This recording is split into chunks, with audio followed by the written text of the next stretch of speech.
March 1945. On the broken roads outside Aachen, a small group of Wehrmacht mechanics trudged through mud and frost. Their unit had been scattered during a recent Allied advance, and the few remaining trucks were battered, engines smoking, tires shredded. Each day brought closer the realization that Germany's supply lines were failing. In a ruined village, half burned and empty, a glint of metal caught their eye. Half hidden behind a collapsed barn, a single GMC CCKW truck lay abandoned. Its olive-drab paint was scratched, mud-caked, but otherwise intact. The mechanics approached cautiously. The Americans had clearly left in a hurry, leaving behind their vehicle as a forgotten treasure. Friedrich, the senior mechanic, ran his hands over the smooth steel, examining the engine. "Look at this craftsmanship," he muttered, mingled with suspicion. "Everything is clean, organized. Parts are accessible. It's like a clock." The others crowded around. They jacked up the truck, turned wrenches, inspected the transmission. It was unlike anything in their fleet. No awkward fittings, no constant improvisation. Even the spare parts were cleverly stored. Hans, usually blunt and cynical, shook his head. "If we had 10,000 of these, maybe we'd still have a chance," he said, voice low, almost a whisper. For a moment, the truck was just a machine. Then, slowly, unease crept in. Friedrich wiped his hands on his uniform and looked at his comrades. "They didn't just make a truck," he said. "They made a weapon we can't beat." In that quiet, frozen village, the reality settled among them like frost on their jackets. Germany's fate was no longer determined on the battlefield. It was in factories, logistics, and ingenuity, and they were already behind. Friedrich climbed into the driver's seat, the leather creaking under his weight. Around him, Hans and Karl fidgeted with maps and toolkits, their breaths puffing small clouds in the cold March air. The engine roared to life without hesitation, smooth, powerful, almost smug in its efficiency. The mechanics exchanged uneasy glances. They drove the truck over the frozen, cratered road, over mud that had swallowed their own half-track last week. The GMC moved effortlessly, wheels gripping, suspension absorbing every dip. Hans leaned out of the passenger door, scanning the horizon for American patrols, but found only shattered houses and empty fields. "It's too easy," he muttered. As they circled back, Friedrich stopped the truck near a crumbling wall. "Look at this design," he said, pointing to the dashboard, the gear levers, the engine layout. "Every part is intuitive. Every panel labeled. There's no guessing, no improvisation needed. We've been fighting with scraps, but they—" He broke off, staring at the metal with an almost religious awe. Karl, the youngest, finally spoke. "You think they make everything like this?" His voice trembled slightly. He remembered the endless nights repairing engines that would break after a few hours of use, the supply shortages, the soldiers complaining of frozen engines and seized gears. Hans shook his head, eyes narrowing. "It's not just a truck. It's a statement. They plan for everything. They manufacture for efficiency, for survival. And we—" He let the thought trail off, staring at the fading horizon. Friedrich sighed, slumping against the cab. "We can patch our trucks, we can repair, we can scavenge. But this—" His hand rested on the wheel, almost reverently. "This is what winning looks like. And we're not making it." For the first time that day, the wind seemed colder, the road longer, and the shadow of defeat closer than ever. The GMC had not just been captured, it had delivered a message. Germany was running out of time, out of tools, out of hope. By late afternoon, the mechanics had parked the GMC behind a line of ruined buildings, hidden from any wandering Allied scouts. Friedrich wiped grease from his hands, his eyes still lingering on the smooth curves of the engine. "We should strip it, see what we can use," he suggested. But Hans shook his head. "No," Hans said firmly. "We should try to run it as is. If we start dismantling, we destroy what makes it special. This truck, it's not just metal. It's thinking, planning, foresight. We can't copy that with a wrench." Karl leaned against the wall, kicking a stone. Do you realize what this means? Our units can't keep up. The Americans are already a step ahead, always prepared, always supplied. Our soldiers freeze in mud, while they cross rivers like this is a Sunday drive. Friedrich frowned. And yet, they can't fight without us noticing. They need roads, supplies, human hands. Maybe this truck is a way to slow them down. If we understand it. He trailed off, staring at the dashboard, the perfect placement of gauges, the levers that seemed to anticipate every command. They began experimenting. Hans took it off-road, testing the suspension over rubble and snow. The truck took every hit without complaint. Friedrich tried the radio, clear reception, even over static, and realized it could coordinate with distant units without the delays that had cost German squads dearly. Karl checked the fuel efficiency and load capacity. Every test confirmed what they already feared. This was a war machine in the purest sense, designed to endure, to adapt, to outlast. That evening, as the sun dipped behind the distant forests, the three men huddled in the cab, eating cold rations. Their conversation turned quiet, almost reverent. They spoke less about strategy and more about inevitability. Each feature they admired became a reminder of their own failings. Supply lines stretched too thin, trucks rusting in fields, engines failing mid-battle.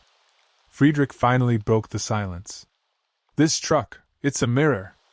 It shows us everything we are not. Every flaw in our army, every weakness, every wasted resource. Hans nodded, staring at the dashboard. It's terrifying. Because it's not just a truck. It's what the Allies can build while we scramble to survive. This means Germany is finished. Not in a month, not in a year. But in the way this truck moves, silent, relentless, unstoppable, we are already too late. Karl didn't reply. He only traced a finger over the ignition switch, feeling the cold metal. The realization hung over them like the smoke from distant artillery. They had captured a machine, but it had already captured their future. The next morning, under a gray, overcast sky, the three mechanics pushed the GMC out from behind the ruined buildings. Hans climbed into the driver's seat, fingers gripping the wheel as if it were a lifeline. Friedrich and Karl followed, hauling a small load of ammunition and a toolbox. Their plan was simple: test its performance in real conditions, see if it could make a difference for the Wehrmacht unit stationed nearby. As Hans started the engine, the truck roared to life effortlessly. Its vibrations were steady, almost soothing. It rolled forward over frozen mud and jagged rubble without faltering. Friedrich's jaw tightened. "I've never seen a German truck do that," he muttered. The roads here were littered with potholes and debris. Previously, supply convoys struggled for hours to reach even short distances. They approached a partially destroyed bridge, a shortcut to a supply depot. Hans eased the GMC across, the suspension absorbing the uneven planks and rubble like it was nothing. Karl's eyes widened. "Even our Stu-GS would get stuck here," he exclaimed. The truck's tires gripped the icy surface, each wheel adjusting automatically to the shifts beneath them. Every time a German truck broke down in a unit, a soldier went hungry. Now, this one could carry heavy loads where others failed. As they neared the depot, a reconnaissance plane droned overhead. Friedrich ducked instinctively, but Hans didn't slow. The truck's engine emitted a low, consistent hum, blending with the wind and the distant artillery like it belonged to no army. Karl looked at the ammunition crates in the back, thinking of the men who had waited days for supplies. With this truck, deliveries that had taken 3 days could be done in 3 hours. But as they reached the edge of the town, reality struck. The depot had been overrun. Empty shells and burnt-out vehicles littered the streets. Smoke curled into the sky from abandoned stoves and ruined warehouses. Friedrich's stomach sank. "Even with this," he said quietly, "we can't save what's already lost." Hans nodded, but his eyes didn't leave the road. "It's not about what we save," he said. "It's about what we can't catch up to. The Allies, they've already outpaced us in every way. And this truck is just one piece of the puzzle. Imagine the fleets of them." Karl swallowed hard. "So what do we do? Turn it around? Report it?" Use it? The words felt empty against the cold wind and the destruction surrounding them. Every second they spent debating, the truth pressed harder. This was not a tool to save Germany, but a signal of its decline. As the GMC rumbled back toward the ruined barns where they'd hidden it, Friedrich realized something chilling. They could drive this truck across every road in Europe, retrofit it for their army, and it still wouldn't change the tide. The Allies' advantage was not just technology, it was momentum, logistics, and foresight. And this single captured truck had revealed it all. The three men returned to their makeshift workshop in silence, each wrestling with the same unspoken thought. Germany's doom was no longer a possibility. It was already written, one feature, one engine, one flawless machine at a time. By late afternoon, Hans, Friedrich, and Karl trudged through the snow toward the Wehrmacht command post, the GMC parked discreetly behind a row of bombed-out warehouses. Their boots sank into the icy mud, and each man's breath came in white clouds, mingling with the smoke from distant fires. The truck gleamed, black and imposing against the gray ruins, a stark contrast to the battered German vehicles rusting nearby. Inside the command tent, Major Weber, a stern man with thinning hair and a permanent frown, was poring over maps. The three mechanics stood at attention, their faces pale but resolute. Hans cleared his throat. "Sir, we captured a vehicle from the Americans. A truck. It's unlike anything we've seen." Weber raised an eyebrow, skeptical. "A truck? From the Americans? How impressive. Did you drink the engine oil too?" His sarcasm cut through the cold air, but Hans ignored it. Friedrich stepped forward, opening the door to the GMC for demonstration. The truck's engine hummed smoothly, a deep, confident sound that seemed almost alive. Karl climbed into the cab and started the vehicle effortlessly, shifting gears, rolling forward a few meters before coming to a flawless stop. Weber watched, eyes narrowing. "So it moves," he said finally. "Congratulations. Your point?" Friedrich swallowed. "Major, this isn't just about moving. Its suspension handles terrain our trucks would get stuck in. The payload is greater, the engine is reliable, and the transmission, it's automatic, sir. No clunky manual gear shifting. A convoy could cross hundreds of kilometers in a fraction of the time." Weber leaned back, folding his arms. "And you're suggesting we integrate this into our army?" Hans hesitated. "Not integrate, sir, understand it. The implications." Weber cut him off. "Implications? You mean the war is lost because of a truck?" The room fell silent. Outside, the wind moaned through the canvas tent. Hans swallowed, looking at his comrades. Friedrich added, "It's not the truck, sir. It's what it represents. The Allies have machines that work. Supplies reach their men. We spend hours repairing vehicles, losing men and time. This is proof that our logistics are failing."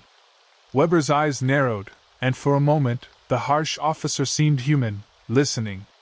Then he shook his head. "Logistics fail for all armies. Stop exaggerating, men. We have orders. Germany survives as long as we follow them." Hans clenched his fists. "Sir, we've seen the roads, the towns. The Americans advance with efficiency we can't match. Even a single truck shows how far behind we are." Weber looked away, muttering under his breath, then turned sharply. "Enough. Take it back. Hide it. And report nothing more. You've overstepped." His tone brooked no argument, but the fear in Hans's chest had already settled. It wasn't fear of punishment, it was the fear of truth.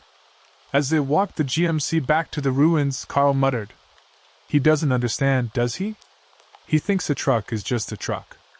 Friedrich shook his head. "He's blind to the forest because he's counting the trees. But we saw it today. There's no denying it." The sun dipped behind the horizon, casting long shadows over the frozen streets. The GMC's hum was a reminder, a whisper of inevitability. Germany's doom was not in the guns or the soldiers. It was in every hour lost, every road blocked, every machine that moved faster and farther. And tonight, hidden behind the ruins, the three mechanics finally understood The war was already being lost, one flawless engine at a time. Night had fallen, and the ruins around the warehouse were silent, save for the occasional crack of frozen timber underfoot. Hans, Friedrich, and Karl had parked the GMC behind a collapsed wall, hidden from the occasional patrol. The moonlight gleamed off its metal surface, making it almost unreal, a gleaming promise of efficiency and power that belonged to another world. The three men climbed into the cab, hearts racing with a mixture of awe and dread. Hans turned the key, and the engine roared to life, smooth and steady.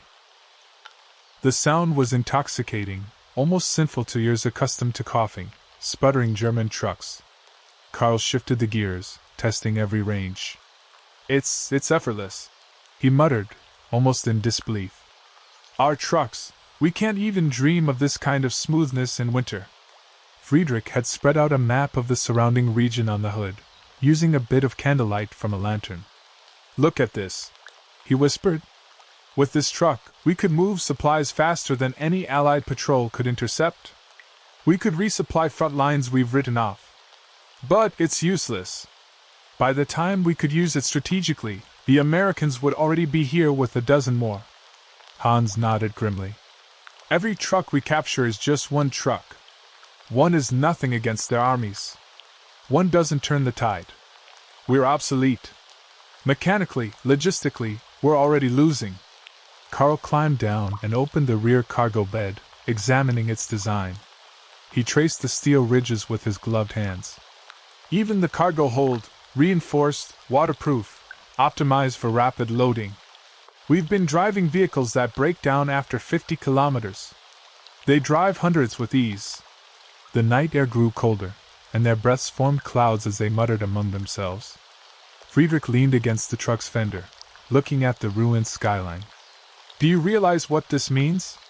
If the Allies have this technology in thousands, not one, not 10, but thousands, we can't hope to stop them.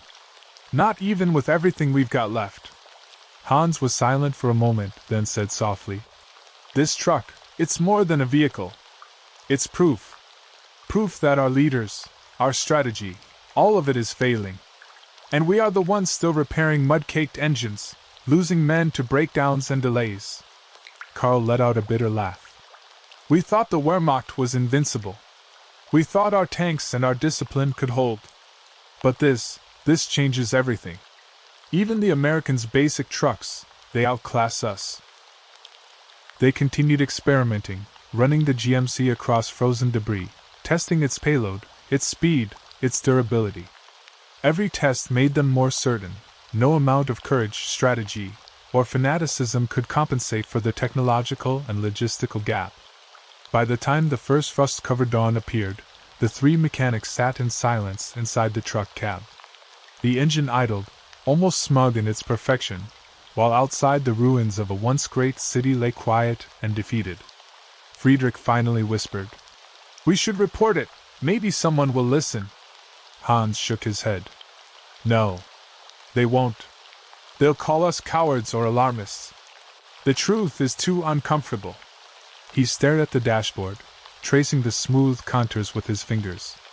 "But we've seen it. And seeing it, it changes everything." Karl nodded slowly. "Germany isn't just losing battles anymore. We're losing the war to machines we can't match, to logistics we can't keep up with, to men and trucks that never tire. That's the reality." Outside, the wind whistled through broken chimneys. The GMC, hidden behind the ruins, waited patiently, an unspoken reminder that the future had already passed the Wehrmacht by. By midday, Hans, Friedrich, and Karl had decided they could no longer keep the truth locked away in silence. The truck was too extraordinary, too revealing of the chasm between German machinery and Allied engineering. But showing it to the wrong people could be dangerous. Suspicion of treachery or defeatism was enough to earn a man a Gestapo visit, or worse. "Only Oberleutnant Bauer," Hans whispered, glancing around the ruined warehouse. "He's the only officer I think might listen, maybe even understand." Friedrich nodded, still pale from the previous night's revelations. "If anyone doubts what we've seen, we'll be court-martialed. Or shot. This is dangerous." Karl tapped the GMC's polished hood, almost reverently. Dangerous, but necessary. Someone needs to see this before it's too late. They waited for a lull in the afternoon patrols. When Bauer arrived, grim, rigid, his uniform dusted with frost and grime, the mechanics led him to the GMC, carefully avoiding the gaze of lower-rank soldiers who might question their presence. Bauer's eyes widened the instant he saw the truck. He circled it slowly, inspecting its chassis, wheels, and engine, muttering under his breath. Where did you find this?" he asked sharply, though his tone betrayed all. Hans swallowed. "We captured it, abandoned by the Americans near the river crossing. We tested it overnight." Bauer's gaze flicked to the cab. "You drove it?" "Every mile," Friedrich admitted. "It runs without overheating. Smooth gears, powerful engine, durable chassis. It can carry twice the load of a standard German truck and last 3 times longer under battlefield conditions." The officer's face darkened as he climbed into the driver's seat. He turned the key, and the engine purred like a contented beast, startling him. He stepped out, voice low and trembling. This is far superior. Faster, stronger, more reliable than anything in our fleet." Karl spoke quietly, almost under his breath. "It's proof.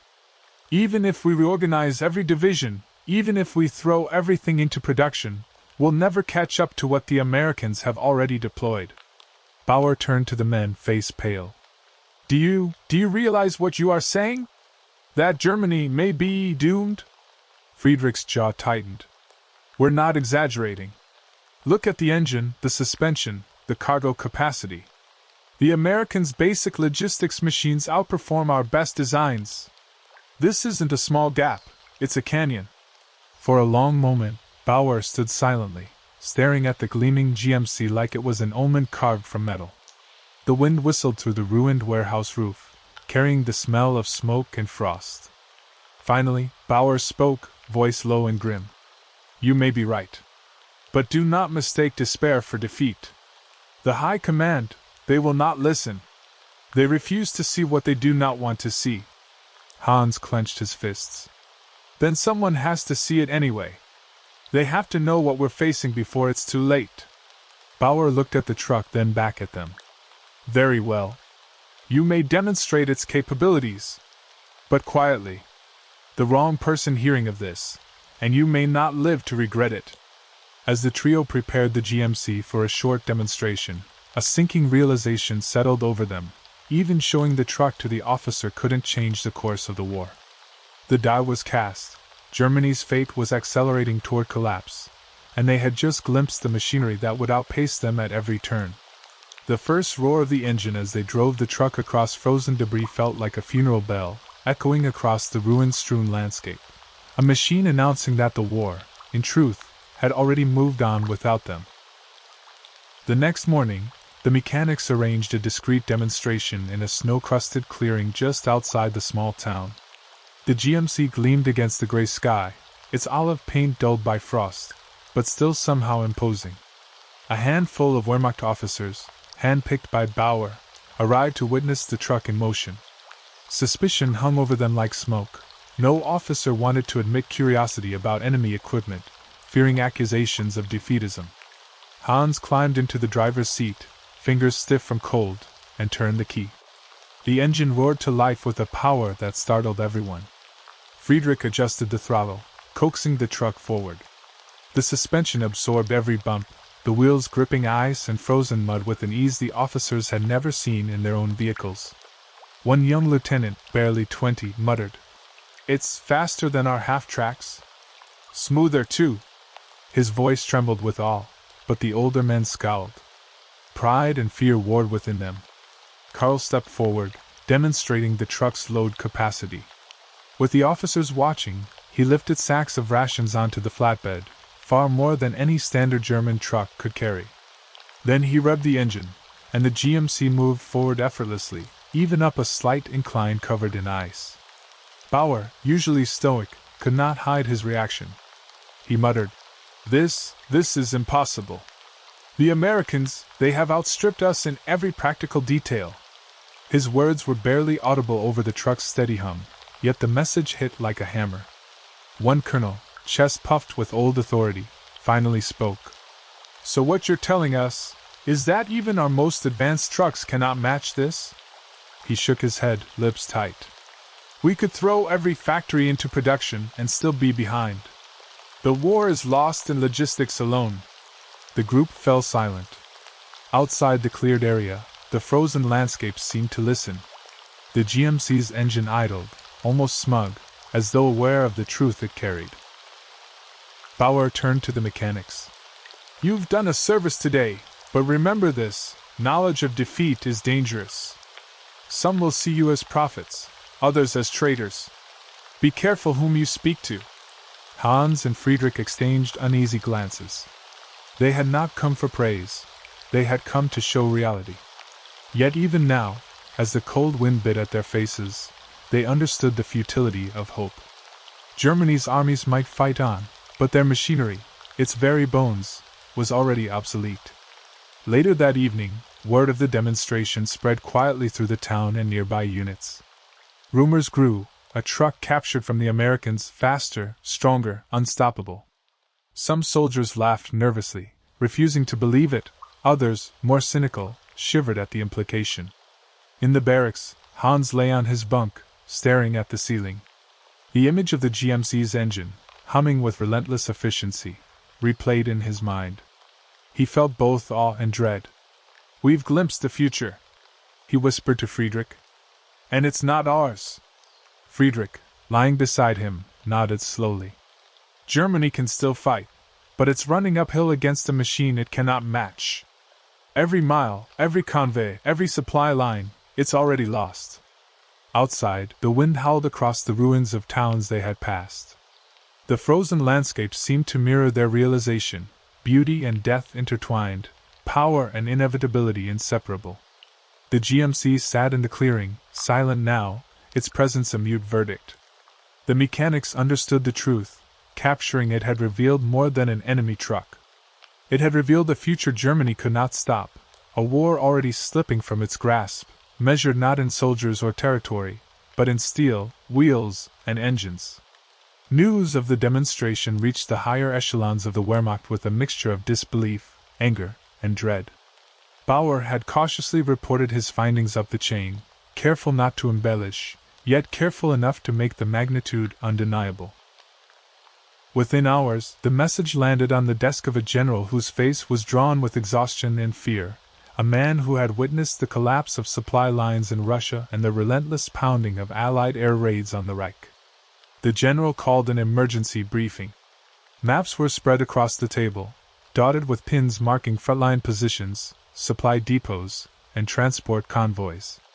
Officers crowded the room, muttering under their breaths, some daring to laugh nervously at the absurdity of their situation. Others sat silent, jaw clenched, eyes hollow. Bauer and his small team were summoned. They entered the room like condemned men, fully aware of the potential consequences of their testimony. The general's gaze fell upon them, piercing, demanding the truth without preamble. Speak, the general commanded. Hans swallowed and began. Sir, the truck we captured, the GMC, exceeds any German vehicle in service. Speed, durability, fuel efficiency, even its ability to traverse difficult terrain surpasses our current half-tracks and trucks. Friedrich added, It's not just a single vehicle, sir. The American supply system is built around these trucks. They can move vast quantities of material with ease. If this is a sample, the scale of their production means we cannot compete. The room was silent. Then, a colonel slammed his fist on the table. Are you suggesting we surrender? That we, Germany, cannot win? His voice trembled with anger, fear, and humiliation. Bauer met his gaze steadily. No, sir. But we are behind. Technologically, logistically, even in basic durability. Every battle we fight, the enemy's machines carry more, faster, farther. The war may be lost even before the front lines collapse. Another officer, younger and less experienced, whispered. Then what's the point? What do we fight for if even our transport is inferior? The question, though muttered, hung in the room like smoke. The general closed his eyes and exhaled slowly. He knew it was true. He had seen the convoys of American trucks moving with precision across France and Belgium, while German vehicles broke down, ran out of fuel, and left soldiers stranded. Every captured vehicle, every reconnaissance report, every report from the front confirmed the same terrifying reality. The Reich's war machine was faltering against the superior industrial force. He opened his eyes, gazed hard. "We adapt," he said, but the words rang hollow. "We will make do with what we have." The officers filed out, some with clenched jaws, others shaking with quiet despair. Bauer and his men remained, the weight of their demonstration settling heavily upon their shoulders. They had shown the Wehrmacht a truth they could not unsee. Germany's defeat was not a possibility. It was an inevitability measured in engines, wheels, and cold metal. Outside, snow fell lightly over the barracks. Bauer watched it from the window, thinking of the GMC sitting quietly in the clearing. It had spoken without words, and its message was clear.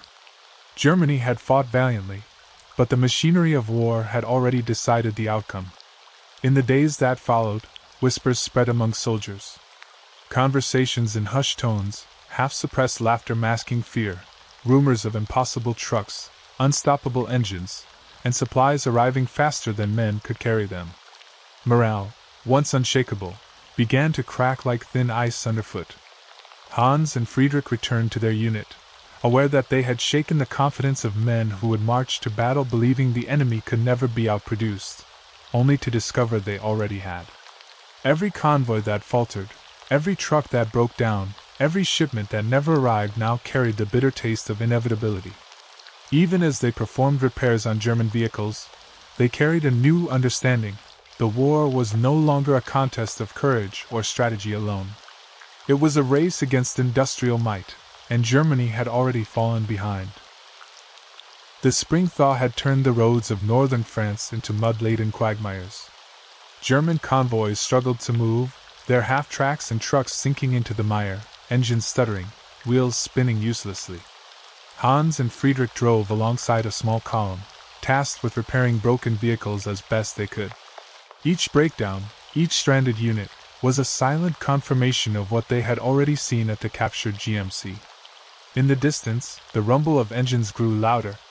Not German engines, but another kind entirely, the unmistakable sound of Allied trucks, rolling in endless lines, glinting under the weak April sun. Supplies, ammunition, fuel, everything the Wehrmacht was scrambling to distribute arrived smoothly, efficiently, without pause. Soldiers watched with a mix of awe and fear, murmuring to each other in disbelief. Sergeant Bauer stopped by a stalled transport, wrench in hand, and looked down at the men trying to push a vehicle out of the mud. "You see this?" he asked quietly. They nodded grimly. "The Americans don't struggle like we do. Their trucks don't get stuck, and their supplies don't run out. We're fighting with yesterday's tools against tomorrow's machines." Friedrich approached him, wiping grease from his hands. "It's not just the trucks," he said. "Their logistics, it's a weapon of its own. They can sustain their forces, rotate units, keep everyone fed and armed. We can barely manage a single front." The soldiers listening exchanged uneasy glances. For months they had clung to orders, doctrine, and discipline, believing sheer courage could compensate for shortages. Now, standing ankle-deep in mud, they realized that bravery alone could not win a war against industrial perfection. On a ridge overlooking the valley, Bauer paused. Below, a line of American GMCs snaked through the terrain, engines humming, soldiers unloading supplies with mechanical precision. Each vehicle carried what a dozen of their own trucks could barely manage, and the soldiers moved with energy that came not from desperation, but from efficiency and abundance. A young lieutenant turned to Bauer, voice tight. "How are we supposed to stop that?" he asked, almost whispering. The answer was clear: they couldn't. No tactics, no ambush, no artillery barrage could overcome this tide of well-fed, well-supplied, unstoppable machinery. Bauer looked at Friedrich, and then at the convoy. "We've already lost," he admitted softly, though the words felt like a betrayal to everything they had fought for. "Not because of courage or strategy or even mistakes," We've lost because we can't keep up. Our war machine is broken, and theirs runs like clockwork. The column continued its slow crawl through the mud, the men silent, faces drawn. Each breakdown, each frustrated order, reinforced the truth that had been whispered in the barracks weeks before. Germany's defeat was no longer theoretical. It was visible, audible, tangible, in the rhythm of engines and the efficiency of Allied supply lines. By nightfall, the soldiers set up camp along the roadside. Fires burned dimly in small pits, the smell of wet earth and diesel filling the air. Bauer sat apart, staring at the stars faintly visible through the spring haze. The war, once a series of battles to be won or lost, had transformed into a race they could never hope to win. Friedrich joined him, placing a hand on his shoulder. "At least we know," he said. "We know how it ends." Bauer nodded slowly, a grim acceptance settling over him. Tomorrow, the front lines would continue to crumble, and with every broken vehicle, every empty depot, every missed supply, the truth would spread. Germany's fate had already been sealed by wheels, engines, and steel. The forest whispered around them, the night air cold and unyielding. For the first time, Bauer allowed himself a small, bitter thought. Courage might fill a soldier's heart, but it could not fill a truck, nor replace the relentless power of industry. In the distance, the sound of engines echoed once more, a reminder that the war was not only fought by men, but by machines far superior to their own. The Reich's last hope had already rolled past, leaving only the mud, the broken trucks, and the chilling certainty of defeat.